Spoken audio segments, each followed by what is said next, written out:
Maju dari jadwal, Natalie Holzer tak sengaja lahiran di tanggal cantik.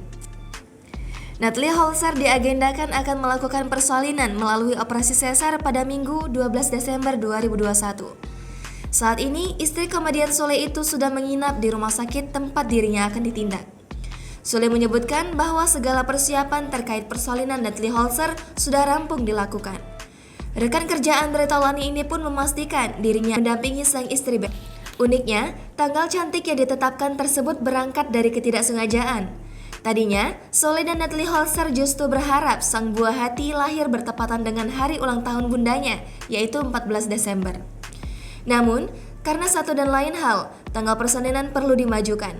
Alhasil, buah cinta Sule dan Natalie Holzer lahir pada tanggal cantik dengan kombinasi angka 1 dan 2.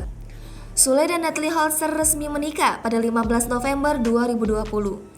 Ini merupakan kehamilan pertama bagi Natalie Holzer. Sementara itu, bagi Sule, ini merupakan buah hatinya yang kelima setelah dikaruniai 4 orang anak dari pernikahannya terdahulu bersama mendiang Nina Jubaida. Jangan lupa subscribe, share, komen, dan like ya!